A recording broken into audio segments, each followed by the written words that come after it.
You'll have opportunity to interact and ask him questions. We'll move straight on to the first panel discussion after this.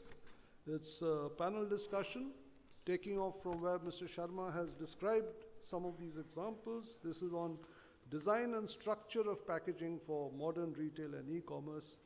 And we have Mr. Sundeep Malhotra, who's the CEO and founder of Home Shop TV18. We have, following that, Mr. Ramadesikan Srinivasan, who will also be moderating the session, Mr. Rajan Mathews from Mother's Recipe, Mr. Chaudhuri from Chaudhuri Design Solutions, Mr. Deepak Manchanda, Director First Touch Solutions. I would like to introduce the speakers. Mr. Sundeep Malhotra is the founder and Chief Executive Officer of Home Shop TV18, India's only multi-screen digital commerce platform. Under his leadership, Home Shop 18 has become a popular shopping brand with presence across TV, web, and mobile. He has over 20 years of retail and FMCG experience. Prior to Home Shop 18, he was Executive Vice President Sales for PepsiCo. He also had a 5-year stint with Benetton India as its head sales and marketing for the Indian subcontinent, and a 10-year stint with Bata India across the various functions of brand management to retail head. He is also serving as co-chairman of FICCI's retail committee. Our next participant is Mr. Ramadesikan Srinivasan. Can you put his CV on the... Mr. Srinivasan, please. Ramadesikan. The next one, the next CV.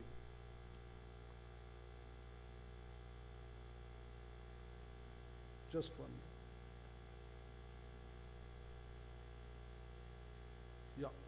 Mr. Ramadesikan Srinivasan is an astute and result-oriented management professional with 34 years of experience in finance, commercial, supply chain, global buying and business strategy, formulation of FMCG businesses. Ramadesikan is working as Vice President FMCG own brand business in Reliance Retail. He has been responsible for many new business developments, supply chain and buying since 2007. In the past, he has served Hindustan Unilever for 18 years. He has won several awards for innovation, industry, redefining projects and cost management. He is an ardent supporter of new entrepreneurs and greatly believes in collaboration, co-creation and win-win for all stakeholders. And in these days of startups, a great strength. Next, Mr. Rajan Mathews. Can you put Mr. Rajan Mathews' CV on? Holding a master's degree in agricultural sciences, postgraduate in agri and food marketing, IIM Ahmedabad, and international food business management from France. Mr. Rajan Mathews is a passionate food marketer. He has successfully handled food service channel development and management for Arokya and milk brands of Hatsun, and this is one of the really big ones in the south. Those of you in the north who may not know this, Veget potato flakes and Veget instant snack mixes, Saguna Anytime and Saguna Home Bites. He has worked across various segments of products in the food and beverages categories on brand and product management, market research, sales, advertising, and sales promotion. And I can tell you that food packaging forms well over 45% of all packaging. And now we have the CV of Mr. Chaudhuri, please. Mr. Chaudhuri, he runs the Chaudhuri Design Consultancy with partner Lisa Rat. ICD does branding, identity design, packaging, marketing, communication, publication, and web and app design for clients. ICD works ranges from packaging for food, beverages, and cosmetics to newspaper, magazine design, open magazines to corporate branding, and product branding, doing with occasional consulting assignments such as for Nestle R&D. And today those who are designing for the web are becoming increasingly important with the emergence of e-commerce. And finally, my good friend Deepak Manchanda, who has also helped to put together this event. He is the director of First Touch Solutions and has 40 years of experience in the areas of packaging design and development.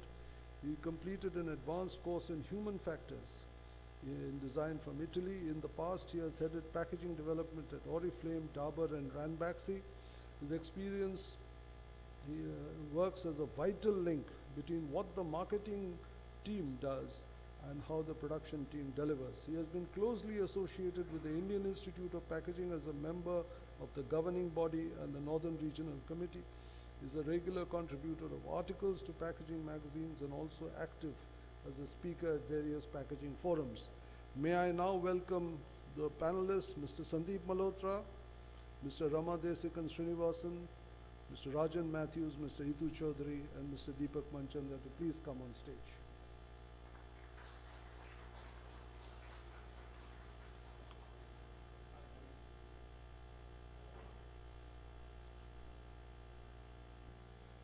Mr.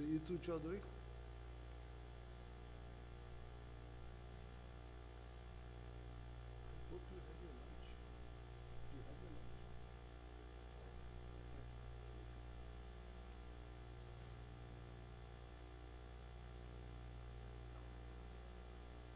I now hand over the mic to Mr. Ramadesikan Srinivasan to moderate this session on design and structure of packaging for modern retail and e-commerce.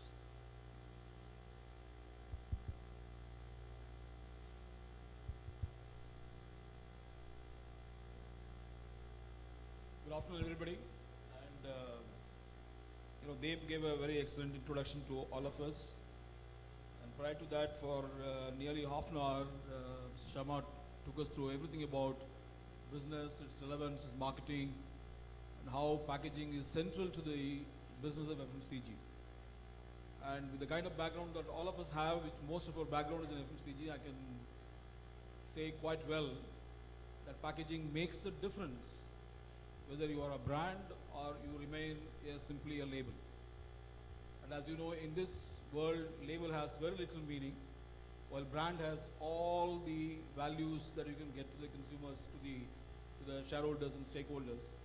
And that's how central is packaging today in the FMCG business, as we all know about. So we have a very rich panel here from the designers, the people who have run businesses, and people who are buying things. So we hope the panel will give the very energetic presentation as much as what Mr. Sharma did. We hope we do that. What we are going to do is, we are 5 of us. So will each one of us, I would request each one of us to take about 7 minutes to do our presentation. And followed by that, immediately we'll have the panel discussion, and during that time, another 7 minutes, we'll have the discussions and also the questions from the floor. That's not to say that you can't ask questions subsequently, you can do so, but that's how the format that we will follow. Yeah? I think the first panel discussion, I think the first is, I would request Sundeep to talk about the topic that you're going to talk about, and if you have a presentation, we will do it the way you like. No issue. It's a free format. Yes. Thank you. Okay. Thank you very much. I'm sorry I don't have a presentation, but let me just try and talk you through whatever we do at Home Shop 18. We started this business way back about 7 years ago. At that time, shopping on television was equivalent to some foreign woman speaking in Tamil selling either a Rudraksh or a Sona belt. It was regarded as the only place where you could buy magic products. And it was synonymous with either solutions where you apply something on your head and your hair would grow, or you put something on your teeth and your teeth would become white again. Completely devoid of any consumer confidence or any credibility. And to make it worse, no genuine brand wanted to partner with a domain like this. For the same reasons, most felt that if they gave their products to a company like this, which was wanting to sell on television, their image would come down. Second, they were also wary that if they would give a product to us, we may discount and they may have a channel conflict on pricing. So it was very difficult to get a genuine brand to come on board. It was, the consumer confidence was never there because of the legacy of tele-shopping. And most importantly, at least I didn't know how to do it because I had never really done this business before. But one thing was very clear, that if you had to build this business, you had to do two things. One, you had to only sell genuine products and brands. Second, you had to build a service model where you could establish credibility for the service. And that service model had to be a pan-India service model. There were two things which were important there. One, there was a delivery mechanism that you had to work out, so an S&D footprint had to be created for a virtual retail business. Second, no delivery network is complete without two elements in our kind of a business or an e-commerce today. One, the package in which it goes. It's more important than anywhere else because this is a two-way business. It's not just delivering a product to a consumer, it's also taking it back from him in an open or a used situation. Maybe sometime later I'll talk about it. That is what makes it very unique in terms of packaging or the importance of packaging. And the other was cash collection. And I'm very proud of the fact that we were the first ones who thought of this. Home Shop 18 literally not only was the first 24-hour home shopping business which sold and is still selling just about all brands and products which are there. It's also become one of the first and maybe the only omni-channel virtual retail business on television, on web, and on mobile. We were also literally one of the first ones who thought of cash on delivery and created a footprint for delivery of products in about 3,000 cities in the country. From a packaging point of view, and more relevant to the context of this conference, we sell close to 300 to 400,000 saris every month. What is unique is, unlike a retail shop, where you have thousands of saris and you stock 5 of each style, out here we sell 10,000 saris of one design in 10 minutes. So in addition to a supply chain, there is a complete packaging universe that has to be thought of, because packaging a sari is very different to packaging a mobile or a computer or a laptop or something else.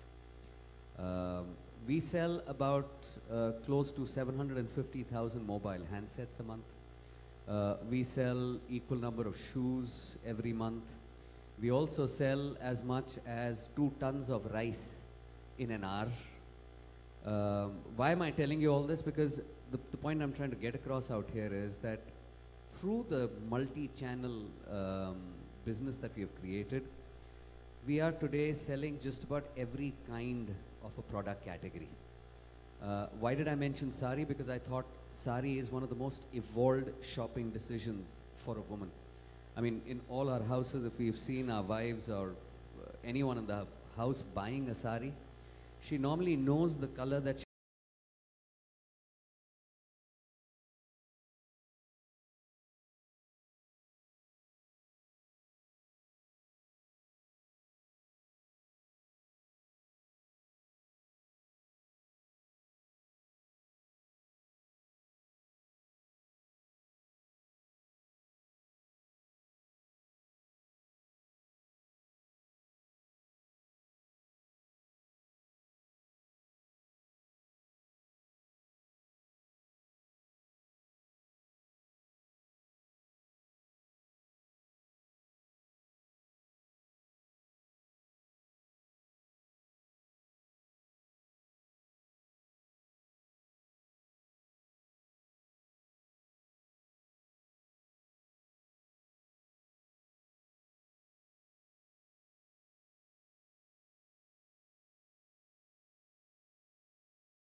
Deep, you mentioned about the fact that in a matter of seconds or minutes, 10,000 pieces are going to be ordered, or maybe 20.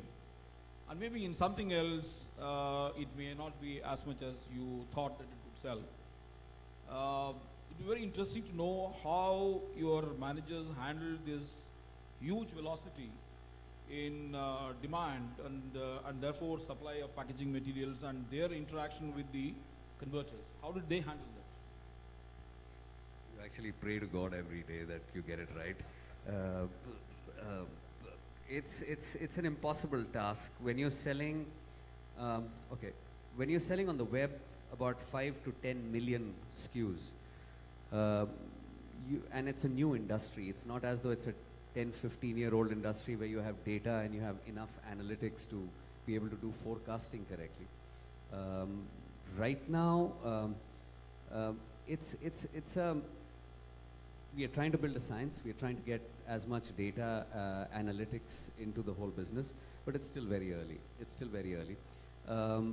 Let me tell you how we started taking these bets. And I may be digressing a little bit.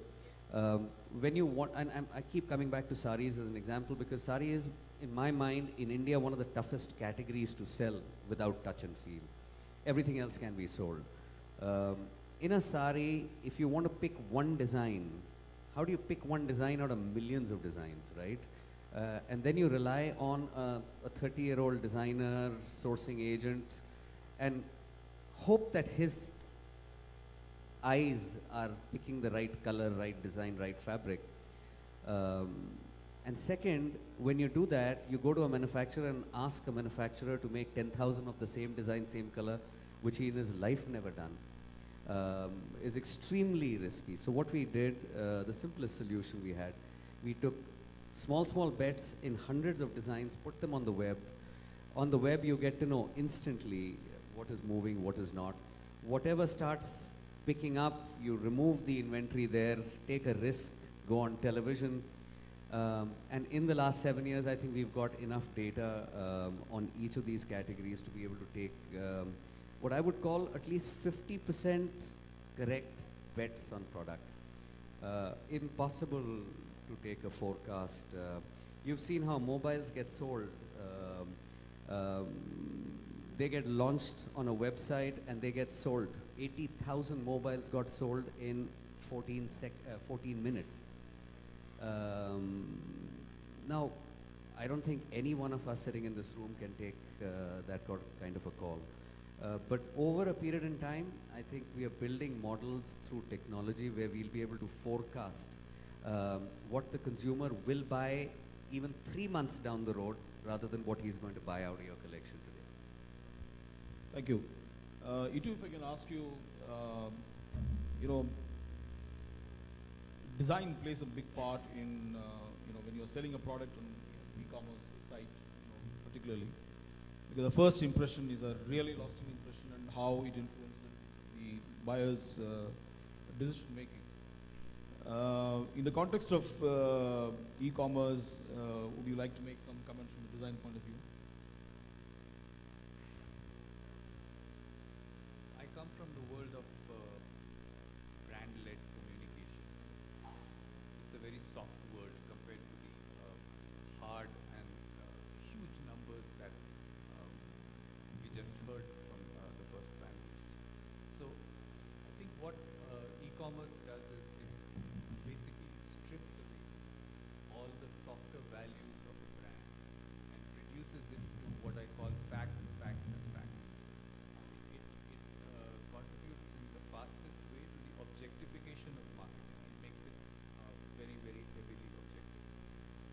From a packaging point of view, I would say that marketers have to get used to the fact that they will have very, very small pictures and that they have to treat the package a little bit more carefully than they would for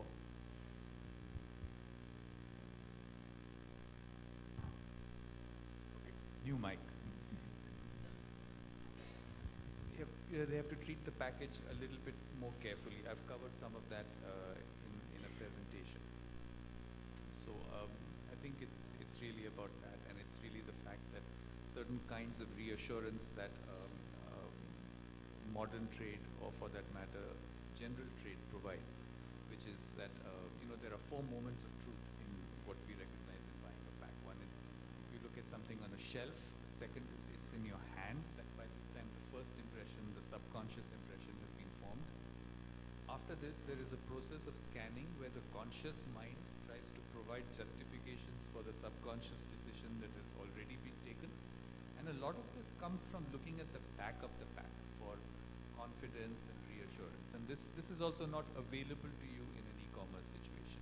In fact, most of that data in some manner that is suited to the retailer's needs has been plucked out of that pack and displayed on the page.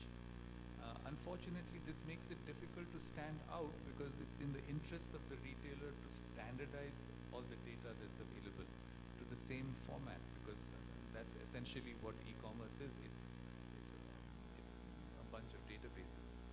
So for these reasons, it's a hard life. On the other hand, for a small brand, it's great fun because he's right there on a par with somebody.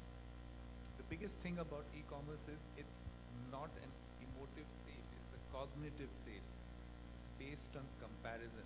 The mindset that is being introduced by e-commerce is a set of comparison, because it is impossible to not compare. When you see 2 photographs next to each other with the prices written next to them, it is not possible to not compare.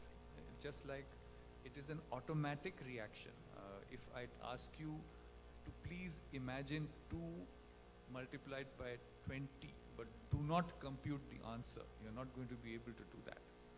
So it's that kind of thing. So e-commerce is, in sum, it's a extremely objective, facts-based, comparative kind of world in which the brands who have already heavily invested in other forms of marketing can thrive. Absolute newcomers can be try to compete by being on a par with them. The brands somewhere in the middle don't have it so easy. Thank you. Yeah, Deepak, you would like to add? I just feel the e-commerce somehow makes packaging design invisible. That's my concern.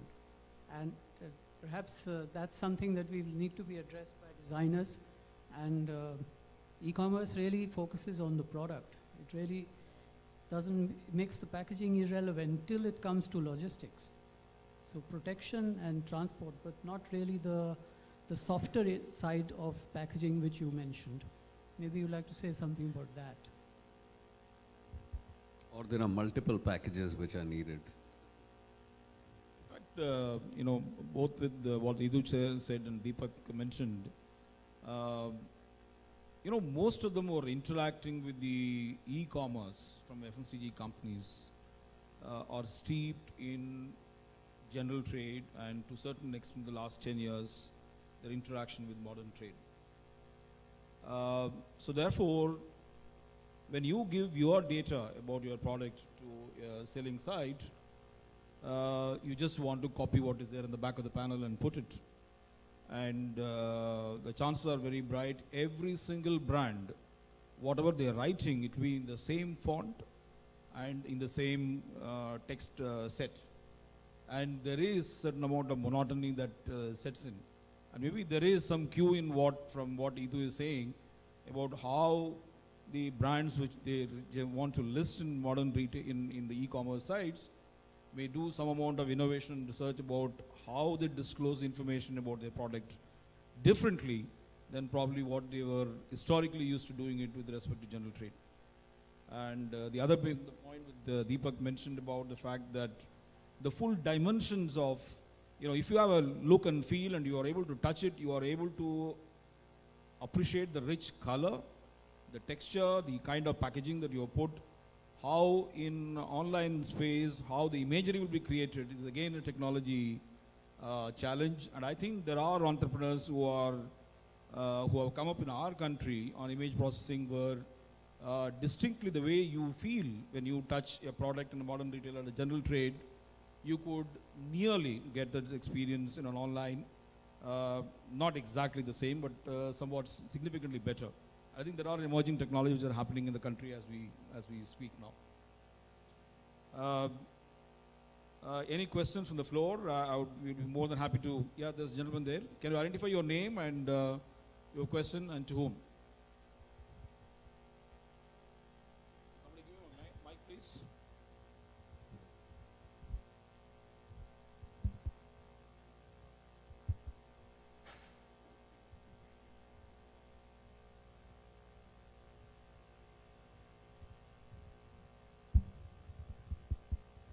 Hello.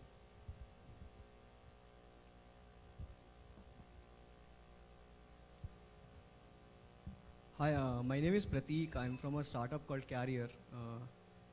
Before that, I was in Flipkart for 3 years, and it's not basically a question. It's just adding to what Itu sir said, and I understand that in the modern e-commerce world, packaging does not figure in the buying decision of the customers. But one thing which we have forgotten is it does add to the customer satisfaction and the repeat purchases. I'll give you a small example. In today's e-commerce, a lot of focus is on marketplace, and a lot of private labels are coming up. And it really makes a difference. If you are a private label, if you are selling a bedsheet, and you have delivered the product, it's at a good price, good product image. But if you don't have your brand insert in your packaging and you just ship it to the customer, vis-a-vis a private label which is putting their brand insert, whatever, it could be anything. The customer might not have heard the name of that private label till then. But seeing that insert, yes, the customer will feel, yeah, okay, I'm buying from a genuine manufacturer, genuine supplier, and that's the recall value. The next time he sees an offer from that particular private label, he would not hesitate from buying that because he's seen that packaging and that reassurance is there. One more example is, we've seen Lenovo almost always giving a laptop bag along with the laptop that they sell online, and usually not the other players. And that again, if you see the reviews on any e-commerce portal, you'll find that customers are delighted and surprised that, oh, it comes with a free bag, and the next time it figures in their buying decision because they have a recall value. So I guess it's the packaging plays a very important role in e-commerce as well, not from a buying decision, but from a recall value and repeat purchase point of view. Thanks. Thank you. Yeah, one. Sorry, I completely agree with you, but just wanted to add something. See, before e-commerce, I used to be in an FMCG company. The objective of packaging was either to get a consumer price point or to get a brand recall or a brand communication message across. And the only focus used to be to manage shelf space, either at a kirana or at a modern trade, right? That was and packaging was part of our brand. I mean, packaging is part of the brand. I mean, you can't segregate the two. The only difference that's happened on e-commerce is that this part of packaging still stays because you're selling brands. But now you need one more layer of packaging to manage logistics, fulfillment, distribution, reverse logistics, and that is the one I was talking about. In that, weight and volume is critical. Weight and volume by dimensions of all the different kinds of products you're selling is critical. Pilferage is critical. Second, earlier on, all packaging was thought for a supply chain which was owned by the companies. Now the logistics and fulfillment is all in third-party hands. So again, packaging becomes critical. A small thing like having where do you put the invoice outside the box so that the box can go from line haul to hub to spoke throughout the country and still stay on the box is critical. So that's what I meant. I think packaging now needs a separate dimension to it. Yeah, thank you. We will move to the next panel speaker, which is I myself will do that. I have a presentation, so for your thoughtful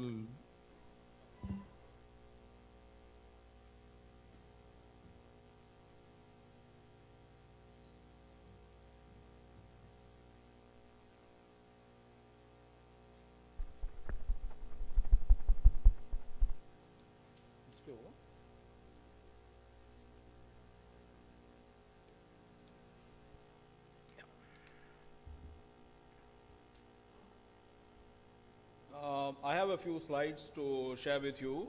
It is in the context of structure and design of packaging, purely out of my experience in the FMCG industry. You know, as you can see, the modern retail has brought a lot of freedom, and essentially the choice is in the hands of the consumers. As you can see, the two shoppers very comfortably shopping in a modern retail environment. And that is where the importance of packaging becomes even more, because consumers have a lot more time to notice the packaging, the content, and therefore the responsibility is even more now as compared to the times when the kirana owner recommended a certain product and he could have given it, or they saw it in the TV but they never had an opportunity to touch and feel. But that is changing. Yeah. These are some of our brands very quickly. We have independent brands for different products based on the categories in which we want to compete with the established brands. These are all sold only in Reliance retail stores, not outside at the moment. So these are our brands in home care. We have some personal care brands. Now, if you look at the consumer connect with modern retail, in a way I'm following the text which Dave mentioned in his mail about the contents that we need to cover. If you look at their connect with modern retail, essentially it is one of assured quality, particularly with respect to staples, vegetables and fruits, because there is no comparable standard available in the market where they could easily identify, unlike home care or personal care or processed foods, where there are comparisons available and there are established brands.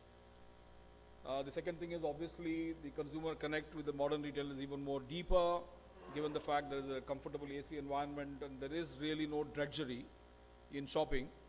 Though with the coming in of the e-commerce to a certain extent, the very aspect of shopping for grocery could turn out to be drudgery in the days and years to come, and that's where the opportunity for e-commerce industry will expand even further.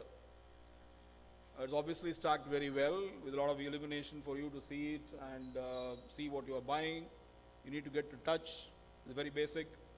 And of course, you get great value in the products that you get. You know, the value that the brands really want to give to the consumers are indeed passed on to the consumers, and none of it is retained by the guy who is selling it.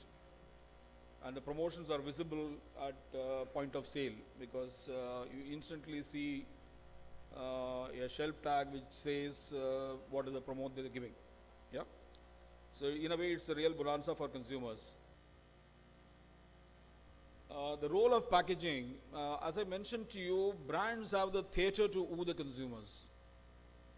If in an erstwhile era of general trade, where you don't get to touch the product, the theater is typically very small theater, less than 200 square foot of shop, and in terms of the visibility for you will be even maybe 10 square feet of visibility that you will get. But in modern retail, the theater is really big. You have 3,000 square foot of shop, and in a way, in terms of the overall space that the consumers can look at, is the 3,000 multiplied whatever vertical height that they have. And certainly when the theater is very big, the marketeers have to rise up to show the best of their packaging right in the front. So that's where they have the theater to woo, and therefore the role of packaging becomes even more do it. And how are they doing it? Obviously they're dazzling it, they are giving it a lot of exquisite multiple colors. You know, no brand today is coming with less than 8 or 9 colors. With in most cases there is a lot of convenience, there is reusage of packaging material and stuff like that. In a way, it's a lead prop in the game.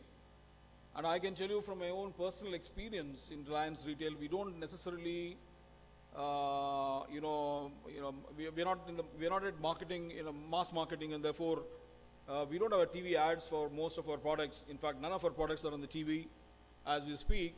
But I can tell you, merely because we have outstanding packaging backed by a great product right inside, and the experience, we can tell you we can really run for money for most national leading brands in the categories we have chosen to compete.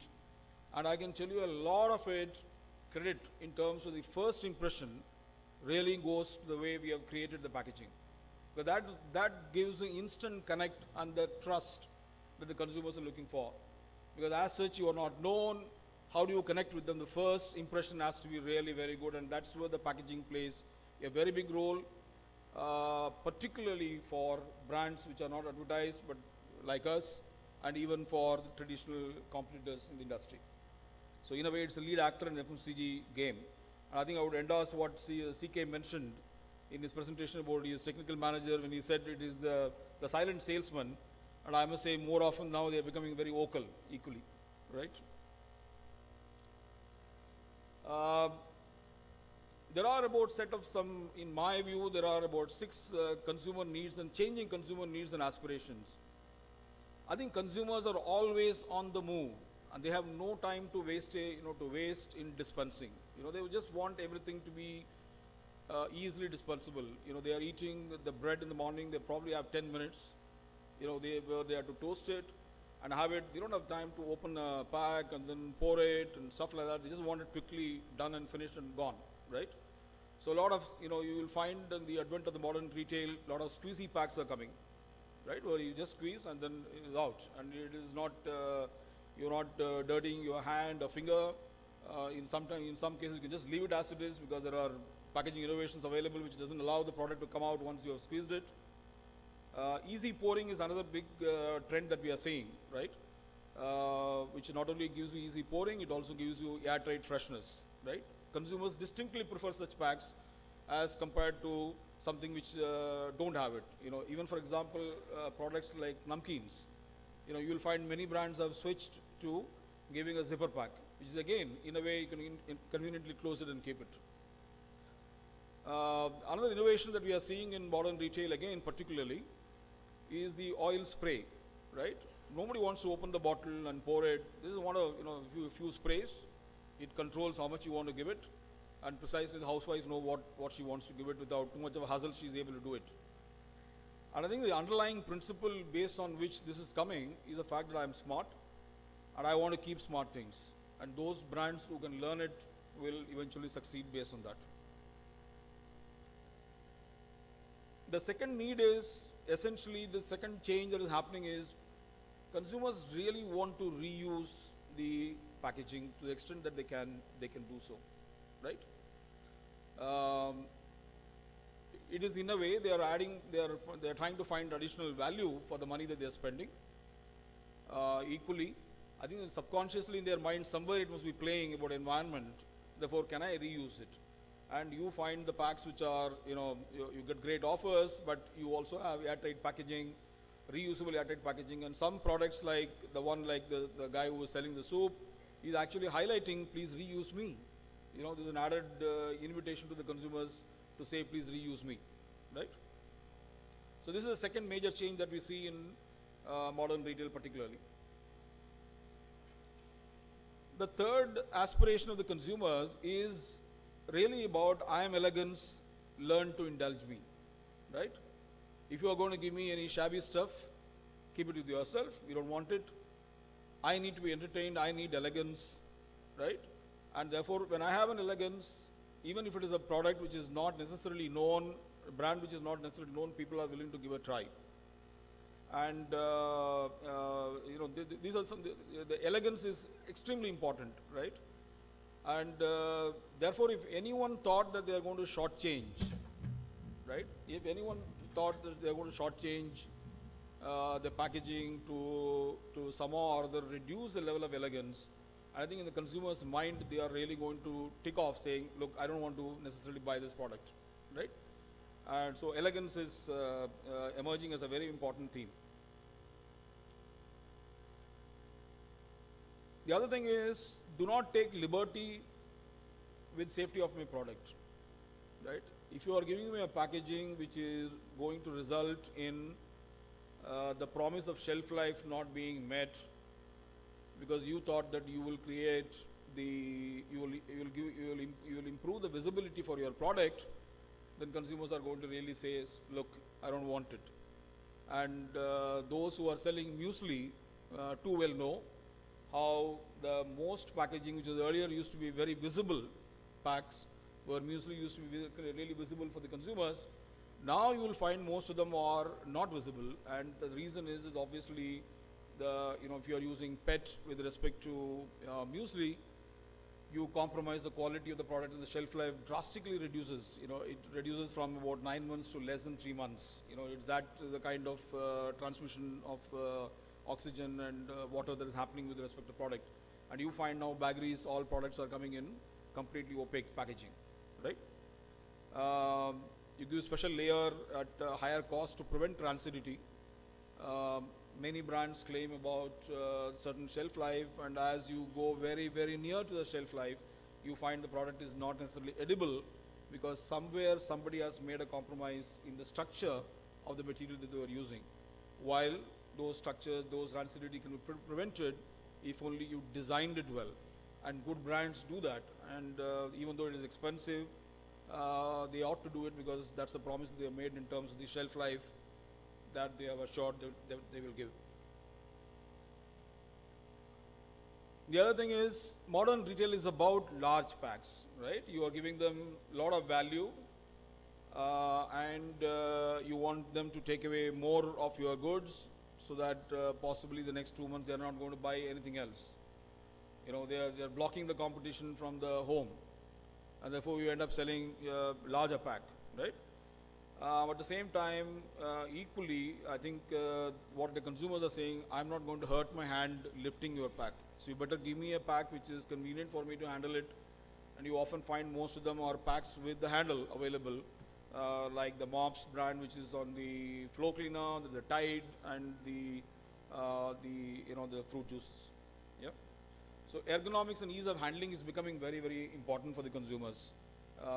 Because more and more heavy weighted things are going into the homes. The other change that we see from the modern retail, the co-packs are to be neatly bundled together, right?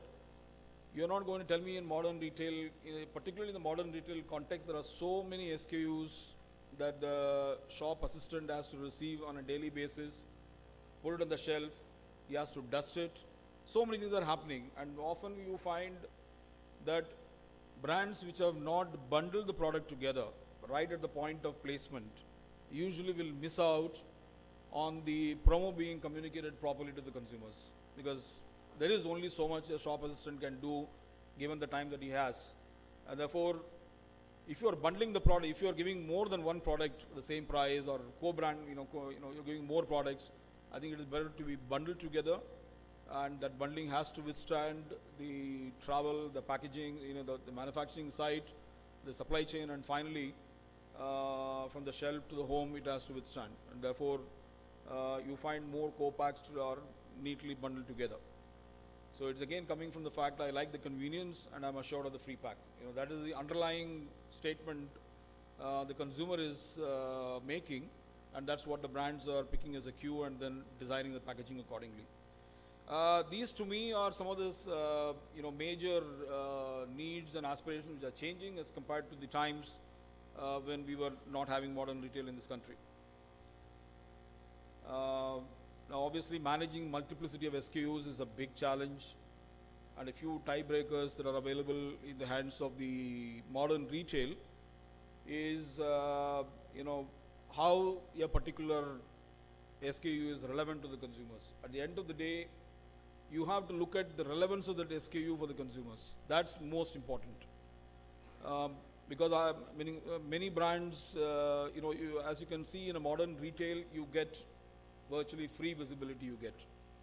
You have a huge shop, almost 24,000 square foot of space available for you to occupy. 3,000 multiplied by 8. And therefore, many brands actually proliferate the number of variants, number of SKUs, merely to occupy the shelf. Often that happens. And therefore, for a modern retailer, it is important to know how it is relevant to the consumers, and whether the brands are, awareness is there to the media for you to keep it. And obviously, more often you need to track sales and delist regularly. The point is clutter-free shops, right?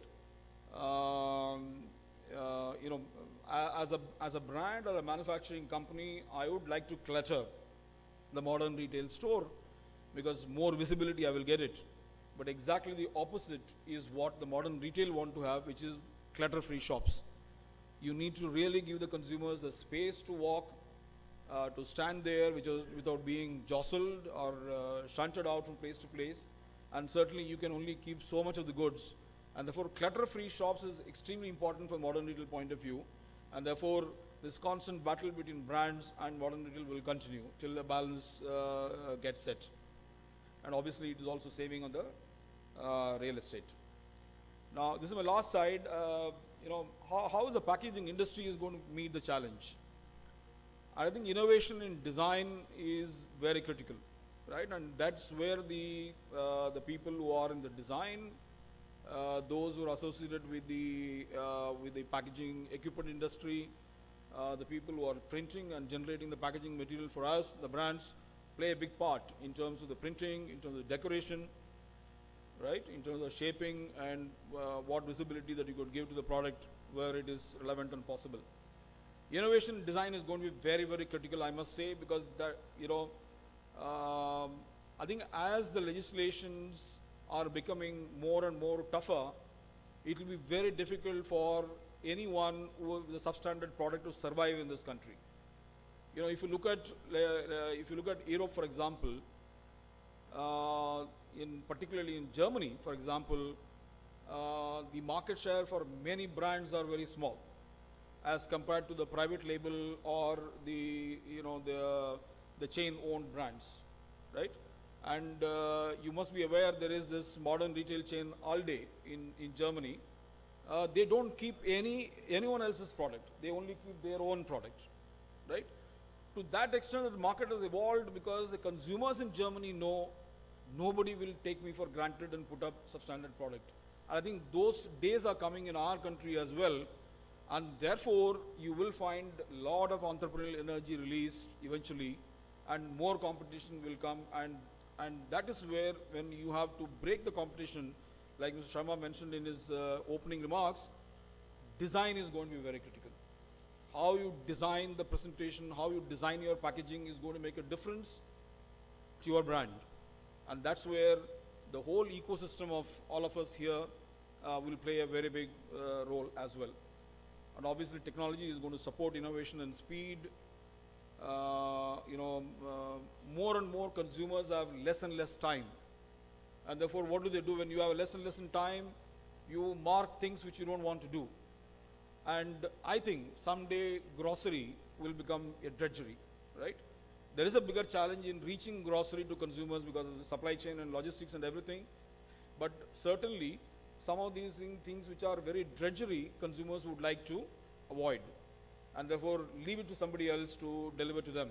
And when that happens, the big brands, they have to sell, they need to see how in an online situation, they can make the consumers feel, as I was mentioning earlier, as well as the consumers could have felt when they touch the product in a traditional retail channel, modern retail channel. And I think I was discussing in the pre-afternoon with Deb, this is a challenge. Rebalance cost and supply chain efficiency is an issue. Because if you look at a modern retail and the brands per se, often when we meet the processors and converters, there is this constant debate about, the run size. Your run size is very, very low. How do we manage it? Yes, the run sizes are lower, but somewhere along the packaging converter industry as well as packaging equipment industry have to do things differently now, because I can tell you run sizes will keep on going down as the entrepreneurial energy gets released and more brands are coming into the market to compete. And that's the reality of life today. And as far as consumers are concerned, they are really not bothered whether you are a small or a big guy. As far as they are concerned, they want value, they want the right goods, and therefore they are not bothered, okay, I'm a small guy, so can you pay me 1 rupee more? They are not going to pay you, really speaking. So it's a challenge for the packaging industry, I would imagine, which needs to be solved, because more brands are coming into the country. And I can tell you, India is really, in a way, highly under-branded country in a significant manner. You know, if you see the market shares of many leading brands, they're really big in the respective categories. And what does it say? It only says that there are fewer brands available in the country, and e-commerce and modern retail will probably, give that freedom to new entrepreneurs to explore ideas and bring their products into the innovates ground leveling they're doing. But I can only tell you from my own experience in Unilever and out here, I can tell you Indian packaging industry is really world class, right? Where there is a need, they are immediately, quickly going and grabbing it and making it happen. And it only tells us that there is a lot of entrepreneurship in our country, and that exists in the packaging industry as well. And so I have no doubt in my mind the packaging industry can really rise up to the occasion and meet some of these challenges, which will be really win-win for them as well as brands such as us. Thank you.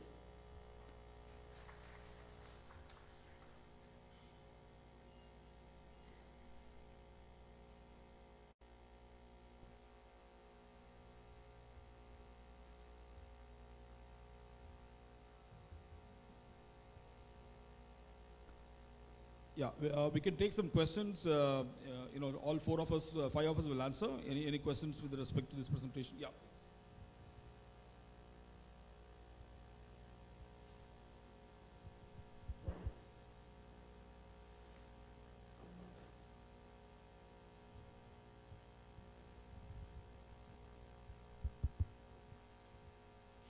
Good afternoon, everybody.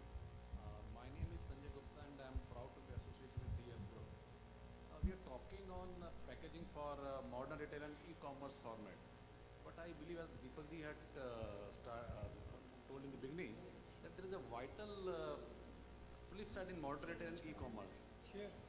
When we talk about packaging, I think packaging in terms of design, shape, colors, printing effects play a vital role in decision buying process. But when I order something on e-portal, so packaging just become a part of logistic or a reverse logistic or a safety of product. So I think this gap need to be bridged in. Otherwise, the industry which is investing a lot in terms of decorating or printing, how it will take a shape when e-commerce will increase and modern retail will decrease.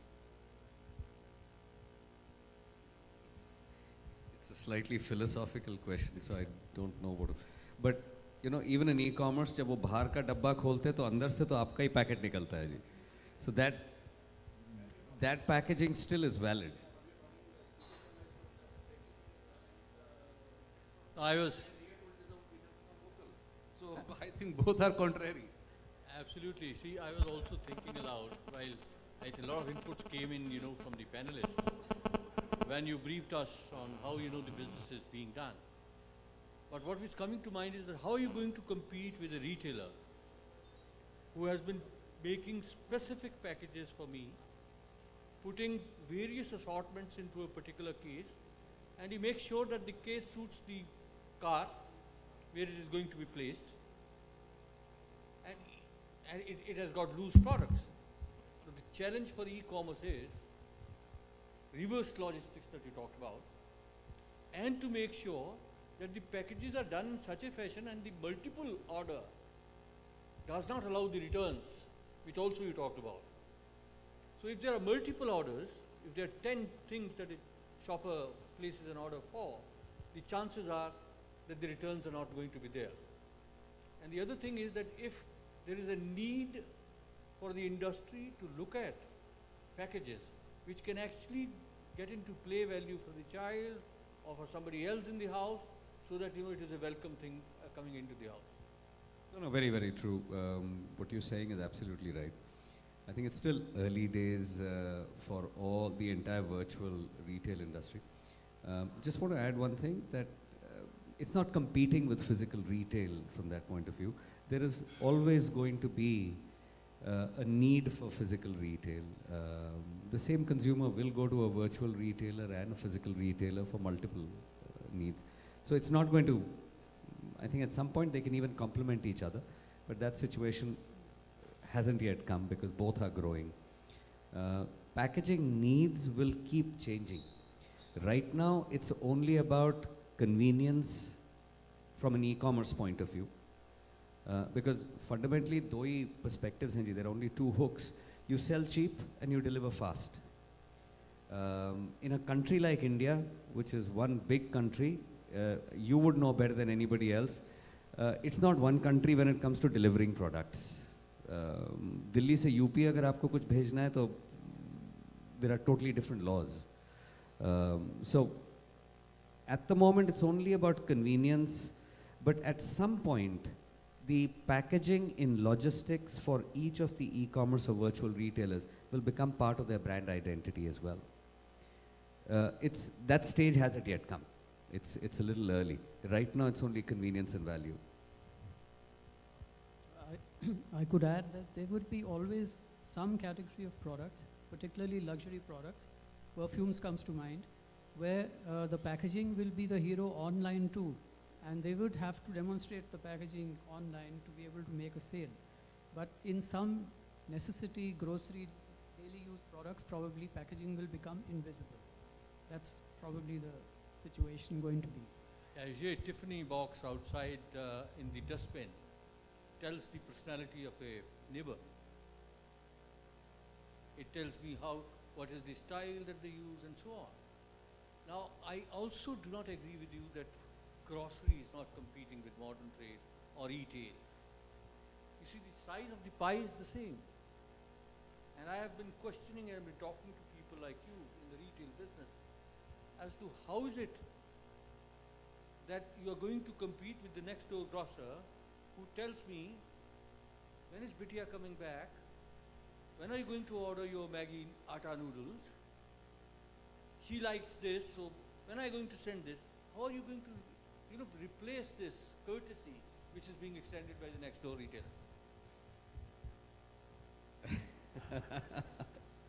and the pressure. Okay, so there are some categories which will disappear.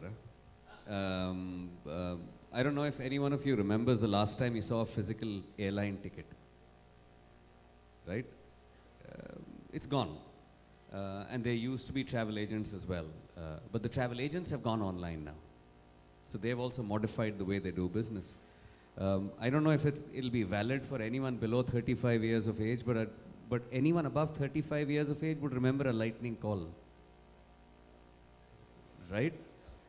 Today we are a nation of SMSing. We've actually taught the Americans how to SMS and use, I mean, we've got more smartphones. Lightning call to bahut dur ki baat hai. I can go on with examples like that. So there will be certain categories which will be the first to either adopt digitization and there will be certain categories which will take a little longer. But I'm again coming back. Just because online retail is growing doesn't mean physical retail will die. Abhi aapka modern trade out of 5,000 cities in India is only there in 50 odd cities. So surely, right? So, it is not either or, but at the same time, both these channels have to compete with each other. Oh yes, they have to. See, the Kirana till now had two advantages. One, he was closest to the house. उसके पास खाता था, वो आपको credit देता था और आपके दरवाजे तक सामान देता था, right? Today an online company is saying आप payment बाद में कर देना चाहे, और मैं आपके पास तक पहुंचा दूंगा. So he is under threat. So there are 2 points based on what you mentioned. See, first is the fact that, if you look at the traditional retail, essentially he is doing a delivery job at the bottom line, reaching the goods from the warehouse of the company to the consumer's hand or home, as the case may be. In a way, he is not selling, he is actually delivering the product, right? And therefore, I would guess whether it is e-commerce or modern retail, particularly for e-commerce, the delivery service will continue to remain the same. And many of the kiranas might morph into a delivering person, right? Because he gets a certain margin for the investment that he makes, for the rent and stuff like that. And possibly that transformation will happen eventually in our country as well. And the second thing is what you mentioned about packaging. See, packaging has got two roles. One is the functional role of protecting the product which is inside from getting rancid, from getting spilled, getting spoiled, and stuff like that. Very functional role. The other is about the display value and about attracting consumers to the product, right? Now, in the days of e-commerce, the display part is becoming even more bigger. It is even more crucial, both in modern retail as well as in e-commerce. Because if only the packaging played only a part of functional purpose, right? You really needed only one color printer, maybe, perhaps, not more than that. You just disclose all legal information and done with it. It doesn't work. You still need the display value for packaging, and that's where the role for all of us becoming even more challenging. So whether it is e-commerce or modern retail, the relevance of packaging will continue to be very, very important. So that's what I feel. Yep. Yeah. I'll add a point to it. Thanks, Mr. Srinivasan, Mr. Malhotra, Chaudhuri, Sharma. Everyone, we have a great interaction for knowledge sharing. E-tailing vis-a-vis retailing pertaining to packaging. Like Mr. Sanjay was asking, e-tailing doesn't mean that the packaging is going to lose its relevance, like just now what you told, Mr. Srinivasan. In fact, it's all the more become more important, despite the fact that the consumer, the buyer knows where from the product is coming. Despite this point, still he wants to see his product in a nice, elegant manner, presented packaging. Imagine he buys an expensive product. He may be knowing the genuinity of the source. Even then, he wants to receive his product in a real, attractive and a proper packaging, unblemished, without any damages. So that becomes, the packaging role has become all the more important even in e-tailing. Imagine the kind of packaging. One example I can take, Puma, a nice bag actually, the shoe bag. It's one of the greatest examples of late. They are developed even for online or a retail sale, the same package holds good. So what I want to say that e-tailing doesn't mean that packaging is losing relevance, but it's becoming more and more important. Actually. That's what I just wanted to add. Are we talking about 2 or 3 different situations as if they were the same situation? I mean, there's the opportunity to package goods that aren't always packaged. So, for example, you don't buy a refrigerator in a package, and the package that you might pick up from for shoes, for that matter, might be very rudimentary. E-commerce has the chance to change that, but so does everybody else have the chance to change it. Secondly, are we talking about the protective role of the secondary package or the logistical pack as a protective role? Because I think we've been speaking of these interchangeably, and that's been creating a certain amount of... Right. When I talked about the protective role, I meant both, so I must clarify that. One is protecting the product which is there inside, so that in the supply chain you have in the factory and the consumer anywhere between 2 to 3 months, and then the consumer is going to use it for a month, so the product should remain stable and proper. That is one protection to the product. But the second protection, which is to the consumer, right, particularly for e-commerce, is even more important, because the consumers are going to pay cash on delivery, right? I ordered a stuff from a from an e-commerce site in Delhi. I'm based in Mumbai. It came. We didn't open it instantly. We said fine. We just took it, and subsequently, the evening we opened it. It was broken. We just took an image and sent it, and they were quite good enough to say, okay, we will send you the other one. That's because the packaging in which it was being sent was not sufficient enough to withstand the pressures of the supply chain and delivery. So protection is even more important from the e-commerce point of view. Let's say it's a shirt. Yeah. Oh, if it's a shirt, I have no answer. What do you tell? What do you think? No, I mean that when you buy a shirt, you might take it in a pretty rudimentary sort of a pack. You might take it away in a carry bag. E-commerce addresses that. It gives you the chance to package the shirt. And I think this is a chance for people who are the brand owners to make, good packaging which is intended for e-commerce, even though it's going to get covered by a secondary pack. It's also a chance for retailers. I think Myntra sometimes does a very good job, and sometimes it doesn't do such a good job of packaging clothes, and you can see them both in rigid as well as in non-rigid. Now when I receive that in a rigid pack, I am much more confident. I also feel that the manufacturer or the retailer has placed a greater value on his own product. Right. This is a case where, so there's an opportunity in what is called receipts. I think the American term for this is receipts, the form in which you receive it. And I think creating that in a layered manner, taking it just as seriously as you would for a consumer product, is an opportunity for retailers or e-tailers to improve their brand identity. Wow, very and true. Each layer that I take off is also an increase in commitment. I'm also enjoying this process of, if you like, undressing this product. Right. So I mean that striptease is just as valid for an e-tailer, could become just as valid for an e-tailer. In fact, we've been arguing with some of our clients about this, about why they don't think that just because it's e-commerce, why do they think that, it's become like a warehouse. Your customer's home isn't a warehouse, so. Right.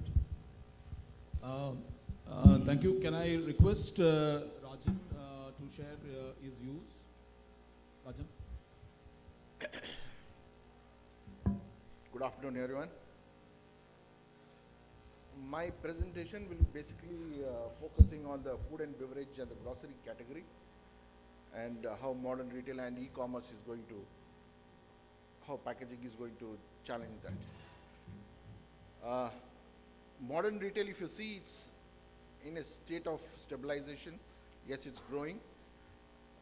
And if you look at the food retail also, it's going to, though it's 2% of food's total modern retail sales, it's expected to grow further. Now, what has modern retail done till now in the Indian market? It has been a catalyst. It has been a catalyst for two things. One is, it has created growth in food consumption. Yes, consumers have started buying more. It also created new categories which are new to the Indian market, very new categories. I'll just briefly go through what are the new categories that modern retail has created and what created it.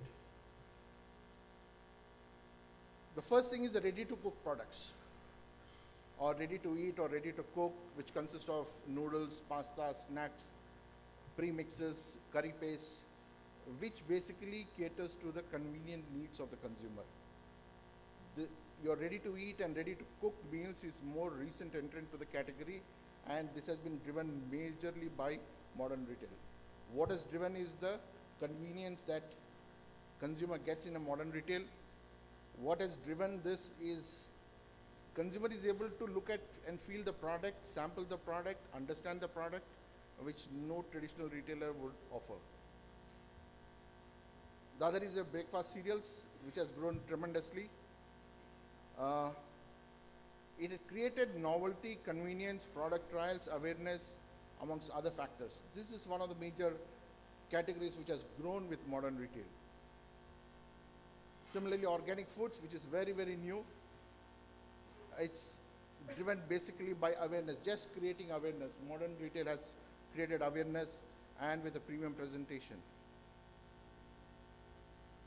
Frozen foods is totally dependent on modern retail. If you look at outside modern retail, frozen foods is not available. Even though today a domestic household has a 200-liter refrigerator, of which a freezer space is only 50 liters, of which major products which are there are your peas or maybe a dairy products. It doesn't have space for more things. So the nearer the modern retailer is to the consumer, the more the consumption of frozen foods is going to go up. Fruit juices. Fruit juices was introduced in '95. Two major brands, Real and Tropicana. It was created basically by awareness, impulse purchase, and creating opportunities of purchases. That is, creating more consumption, like you had deals, offers, which made consumers buy this product. I think that's where modern retail has done. Another product that I have worked on is potato flakes. And this is a packaging that Chaudhuri has designed. I think in his presentation he will briefly tell you how the designing has been developed, keeping in mind that this is a new category. Potato flakes, if you look at in the Indian market, started way back in 1993 by a small company in Nagpur. But then it was too early for that period. It didn't have any modern trade to market this product, and that company died. Later on in mid-2000, Merino Industries started potato flakes. They had their own plant. Modern trade, especially I think with Reliance, we did a major drive, sampling, putting up the product, in educating the consumer. Sampling was one of the major driven activities that modern retail gave the chance. Today, the demand outstrips supply. Even though there are three manufacturers which has come into the country, yet that's the demand that has been created by modern retail. So hence, what we want to say is that design and structure of packaging for modern retail should be to create product trials and introductions. Definitely this will create new products, introduce new categories and create a consumption behavior. The other is on the deals on products, as Ram has already mentioned. There's a regular deals through containers, through offers, through schemes. That's also required. And that's where packaging also plays a major important role. Brand awareness of knowledge. How best in a short period, how when a consumer looks at the product, how can the product knowledge be imparted? How can the brand be made aware? Similarly, provide convenience. Convenience in terms of multiple usages, convenience in terms of packaging and storage, and create product premiumness. So ultimately, this should drive impulse purchase. So ultimately, the packaging that has to be designed for modern trade has to be should contain most of these characters. Another category that I have worked on is the liquid milk. I think many of the older people who are here remember the bottles of milk that used to be delivered to homes. Today, India has shifted from bottles to pouches. The same thing that as bottles were there in the Western countries like Europe or maybe US. They have moved to a ambient packaging. That is your Tetra Pak or similar packaging. In India, that's the challenge. Today, Tetra Pak is only 0.01% of the liquid milk sales. Very less, and that's the challenge for the packaging industry to how to convert that and also to the modern trade. Before we go into e-commerce, I think one of the relevant features I think we should look at is your social media networks. How is social media networks and packaging linked? How are they collaborating? Though there are few examples, most of the examples are outside the country. Social media and internet have made it easier for people to present themselves as individuals and brands and make the products personalized. In Belgium, a beer brand invited consumer to submit a photo of theirs through the website, and each person's face was put on the beer bottle, and a crate of beers were delivered to the consumer. Similarly, chocolate spread Nutella launched a Facebook campaign in Netherlands and Belgium and France, and consumers could request to have a personal label posted to them, and they can put this on the Facebook. You also know about the Share a Coke campaign, where Coca-Cola prints the names of the products. India also, we had some examples of Kurkure, where develop your Kurkure recipe and have your photograph on the pack. And similarly, Maggi also did it. So what does this social media network does? or gives opportunity to the packaging is personalize your packaging. Obviously, it is a challenge for the packaging industry, how they can handle the short runs, everything. Another thing that is going to revolutionize is your smartphones. Smartphones is definitely a hand tool which is going to change the shopping in the modern trade and on the e-commerce.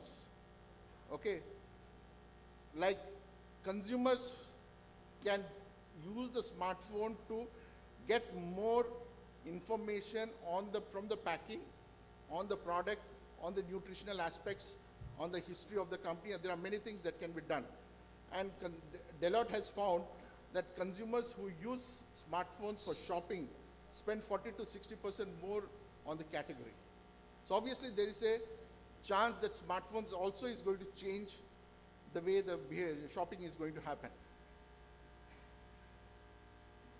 Recently Nestle has launched a smartphone nutritional label scanning where you have the quick response code or the QR codes that will take the consumers to the digital sites and can give the complete range of information that cannot be found on the packaging.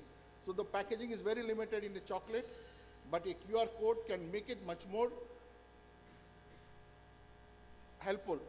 So how the product fits into their lifestyle, including portion guidance, recipes, everything can be given through a QR code of a product. This is another new thing that has happened is the breakers break. Nestle changed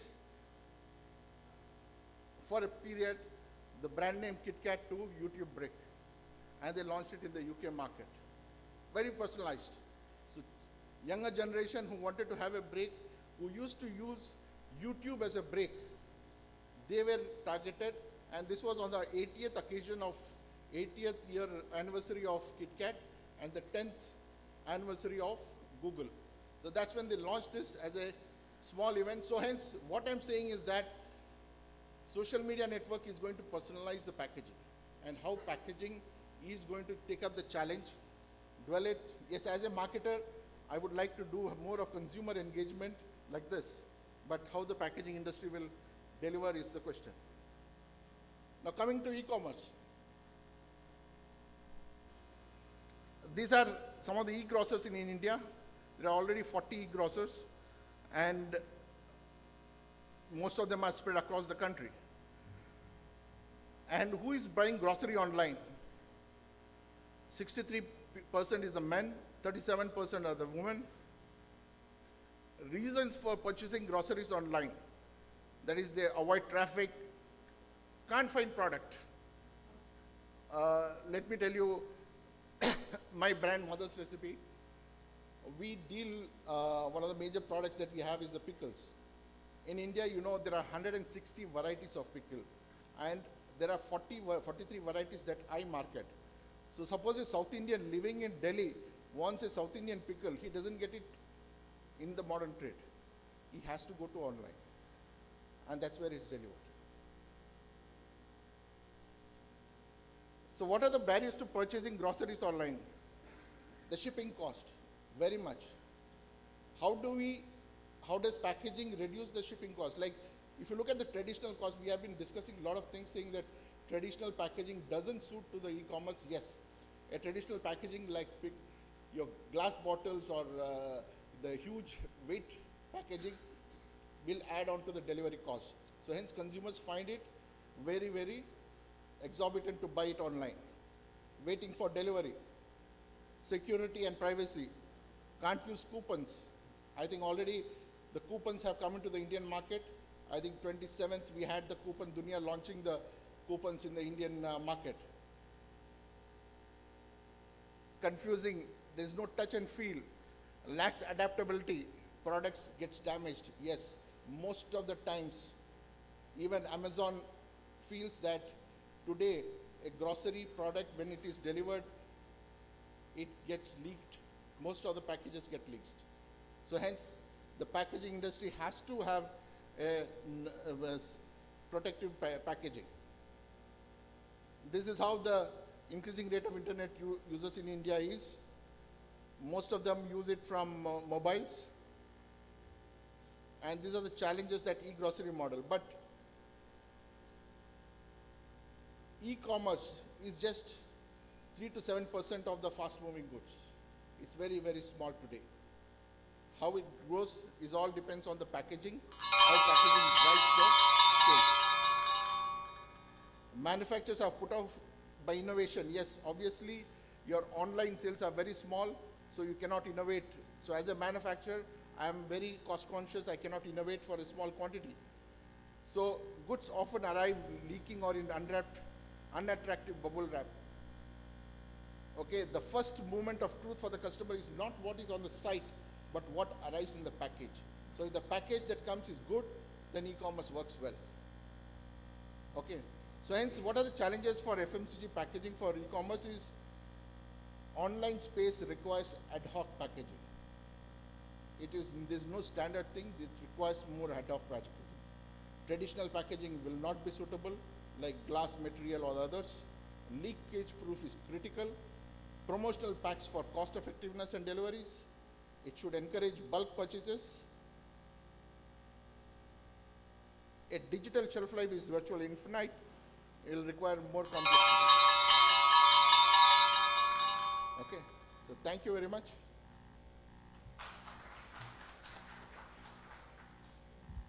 Thank you, Rajan. I think you mentioned a very important point about the juice industry exists because there is packaging. Otherwise, there is no juice industry in this country. And I think that is a very important point that you made. And I only wish, as a modern retailer, there is a lot of monopoly in that business. The packaging system suppliers. So I wish somebody cracks that monopoly. So that's aside. You also mentioned about, Rajan, about this QR code, and probably at a different time we should discuss why the adoption is slow in this country. It is partly to do with modern retail as well, because they don't have the equipments and the point of sale to recognize the QR code, and equally some amount of push is required from the supplier ecosystem to push QR code, because QR code is will differentiate certainly, and far more useful for the consumers even to order from the mobile phone. Thank you, Rajan. Can I request Itu if you can share your thoughts? A lot of it you have done, but more we would like to hear from you. You can present.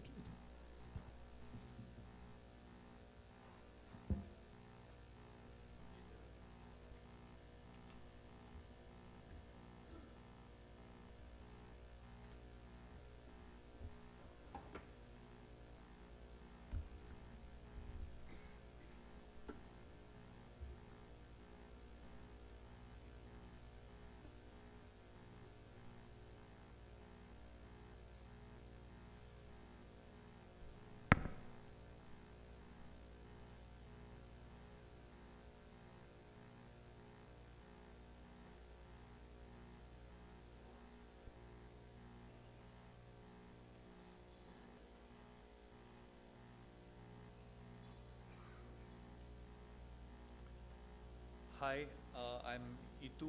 I run Itu Chaudhuri Design right up there. I'm aware I'm facing a technical audience. I'm aware I'm also facing a very, very expert audience. I don't belong to any of those categories. In your language, our work is in flexible packaging, aluminum monoblock cans, and cardboard cartons. In our language, we say that we have clients in food, beverages, and deodorants, and we help build their brands on the shelf. So I'm just going to take a minute and just without comment show you some of these.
So let's move on to the presentation.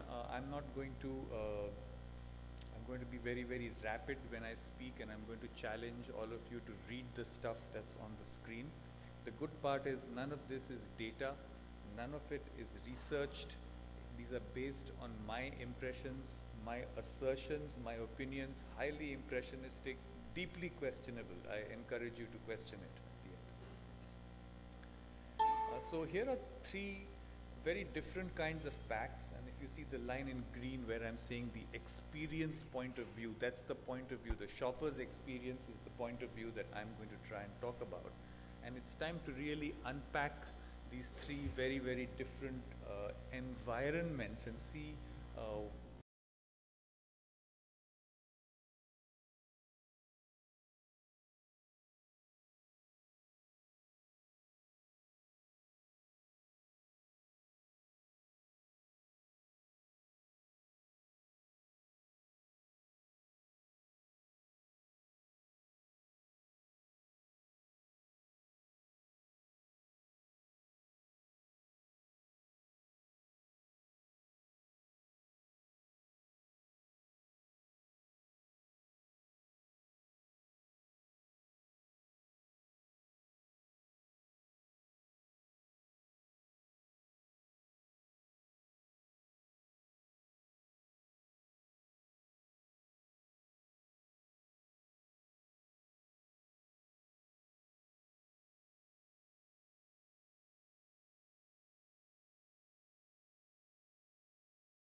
pressure on that is considerably eased because of the viewing conditions. I'm much closer to what I'm seeing. I can quickly pick it up, hold it in my hand, bring it closer to me. This enables, as other speakers have also pointed out, a very different kind of interaction with the pack.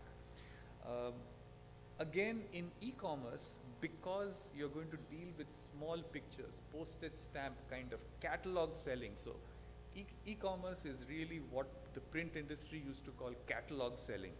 And it really is catalog selling with the luxury of what are called detail pages, where you have a blown up version of the pack. So in that situation, it's really important to have clear, loud brand units, you know.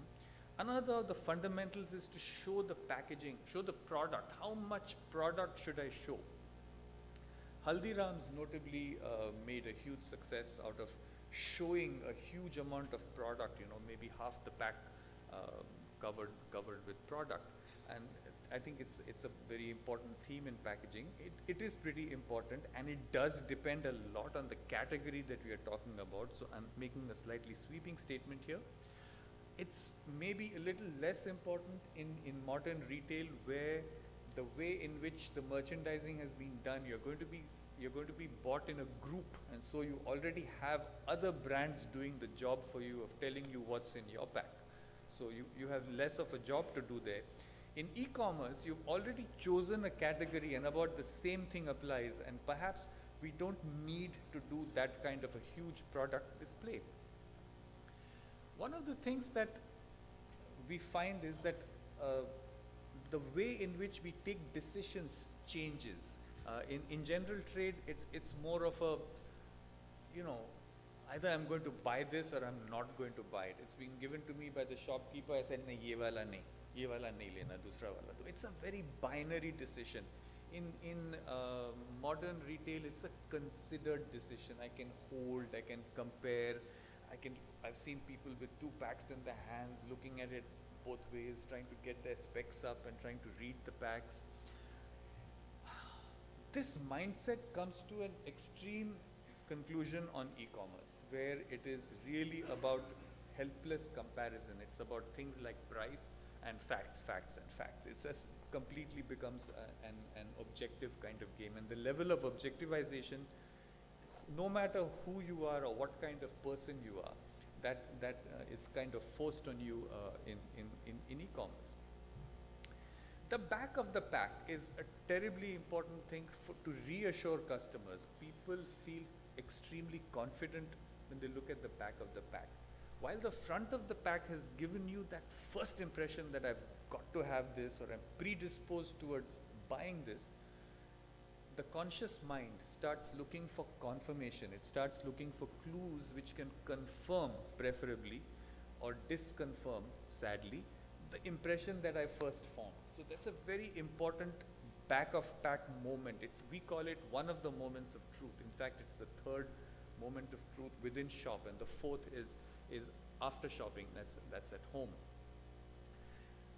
And in modern retail, the same thing applies. There's an added layer of information. There's more time available for you to take in those arguments. There's a better environment. And of course, on e-commerce, it's in a way less important, arguably, because it's all in the text. So let's move on from there. What hypotheses can we have for modern retail? Some hypotheses for modern retail. One of them is that a kind of modulated shelf throw that isn't so extreme is permissible. It also depends on category, but you got to know what you're talking about. This probably wouldn't have been very suitable for general trade and for various other formats. A deeper brand narration is possible. It's possible to hear, in this case, the subliminal cue that's being imparted here is a taster's tags. A taster has torn off certain tags and is using it to brand his product in a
feel free. We have one more presentation to go. But any questions from the floor? Okay, I think we'll probably take it up subsequently. Can I request Deepak to present, and then we'll take it on from there. Thank you.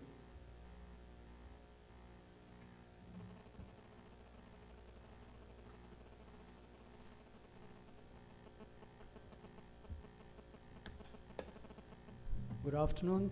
Thank you. And the advantage of coming in the end is that a lot of the things that needed to be said have already been said. E2 said that the packaging basics remains the same, and a lot of things have been said about the emerging world of e-commerce. I'm trying to put the two together, and what I'm going to present to you is a small Dhobi list of what the packaging designer has to do in the coming environment. So design and structure of packaging for modern retail and e-commerce. In 1982, a brand called Maggi was launched. I'm not going to talk about the Maggi controversy, but I think Maggi, the marketing that it represented, there was a Maggi age of marketing.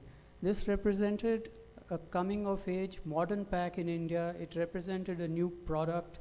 It represented bright and colorful packaging. It represented scalable packaging. It represented brand extensions. The whole thing that we understood about branding and packaging is what it represented. We fast forward to 2015. We know what's been going on. Modern retail, online advertising, social media, digital platforms, explosive growth of social media and content marketing. So if you look at it from 1980 to 2015, I'd like to call this from Maggi to megabytes. It's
convenience features, portability, tactile appeal, aspirational aesthetics. It requires easy open, pourable features, complex structure detailing, and high-tech inks, materials, and reproduction, so that you get different feels on the same package. It requires fulfillment to a level of satisfaction, which will mean on-demand production, pick and pack efficiencies, on-time assured deliveries, and trackability. It means variable component inventory should be available in warehouses, automated warehouse identification, traceable marketing, rugged outer packaging.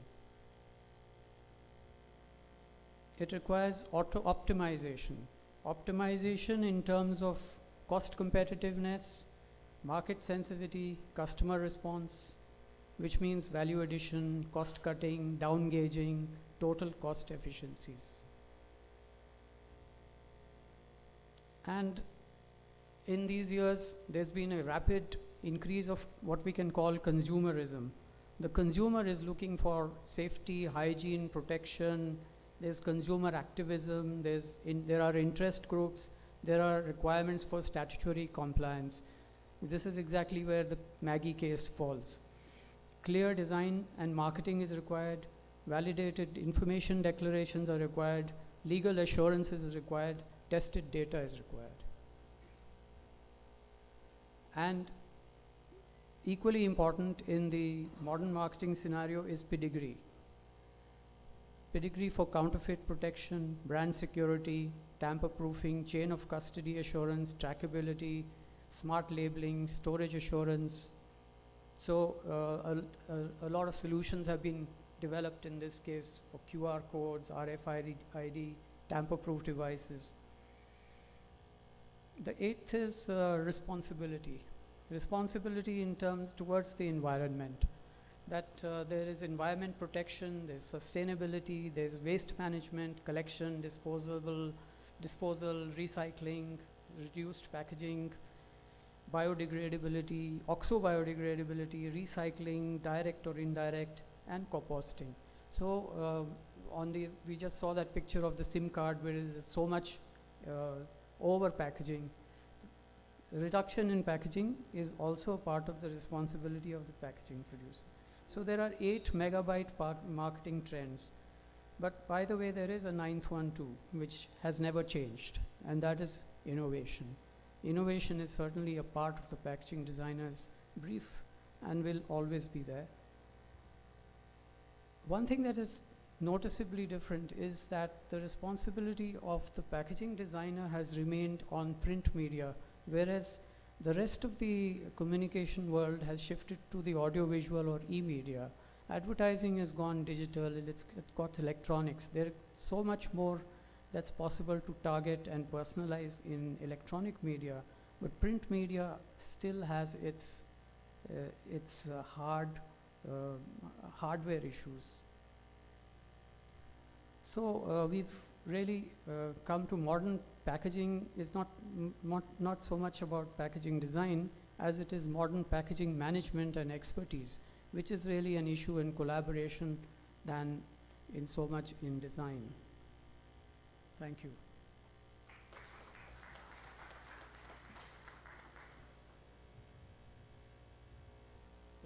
Thank you, Deepak.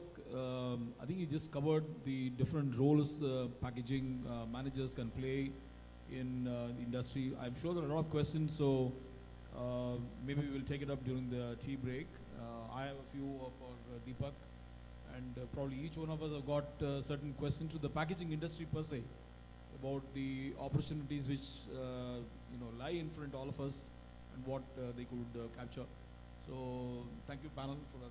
We have excellent discussion, and I hope you all benefited from the discussions, the information that we shared with you. Thank you for being such a wonderful audience. Thank you. In fact, this panel has really exceeded my personal expectations in terms of being to the point and covering the entire array. It was such a complete discussion.